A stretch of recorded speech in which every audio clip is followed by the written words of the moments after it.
Silicon city ಬೆಂಗಳೂರಿನಲ್ಲಿ ರಸ್ತೆ ಗುಂಡಿಗೆ ಮತ್ತೊಂದು ಜೀವ ಬಲಿಯಾಗಿದೆ. ಎಂಎಸ್ ಪಾಳ್ಯದ ಮುನೇಶ್ವರ ಲೇಔಟ್ನಲ್ಲಿ ರಸ್ತೆ ಗುಂಡಿಗೆ ಬಿದ್ದು ಅಪಘಾತ ಸಂಭವಿಸಿದೆ. ಜಲಮಂಡಳಿ ಆಗಿದ್ದಂತಹ ರಸ್ತೆ ಗುಂಡಿಗೆ ಬಿದ್ದು ಅಶ್ವಿನ್ ಎಂಬವರಿಗೆ ಗಾಯವಾಗಿತ್ತು.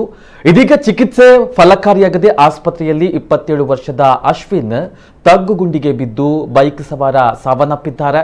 ಗುಂಡಿಗೆ ಬಿದ್ದು ಅಪಘಾತ ಸಂಭವಿಸಿ ಬೈಕ್ ಸವಾರ ಅಶ್ವಿನ್ ಮೃತಪಟ್ಟ ಜಾಗದಲ್ಲಿ ಅಶ್ವಿನ್ ಸ್ನೇಹಿತರು ಜಮಾಯಿಸಿದ್ದಾರೆ. ಈ ಸಂದರ್ಭ ಘಟನೆಗೆ ಬಿಬಿಎಂಪಿ ಜಲಮಂಡಳಿಯ ನಿರ್ಲಕ್ಷ್ಯವೇ ಕಾರಣ ಅಂತ ಆಕ್ರೋಶ ಕೇಳಿ ಬಂದಿದೆ. ಹಾವೇರಿ ಮೂಲದ ಅಶ್ವಿನ್ ಬೆಂಗಳೂರಿನಲ್ಲಿ ಖಾಸಗಿ ಕಂಪನಿಯೊಂದರಲ್ಲಿ ಕೆಲಸವನ್ನ ಮಾಡ್ತಾ ಇದ್ದು ಪೋಷಕರಿಗೆ ಒಬ್ಬನೇ ಮಗ ಎಂದು ತಿಳಿದು ಬಂದಿದೆ. ಯಲಹಂಕ ಟ್ರಾಫಿಕ್ ಪೊಲೀಸ್ ಠಾಣೆಯಲ್ಲಿ ಎಫ್ಐಆರ್ ದಾಖಲಾಗಿದೆ. ಮೃತನ ಪೋಷಕರು ಬಿಬಿಎಂಪಿ ಬಿಡಬ್ಲ್ಯೂಎಸ್ ವಿರುದ್ಧ ದೂರನ್ನು ದಾಖಲಿಸಿದ್ದಾರೆ.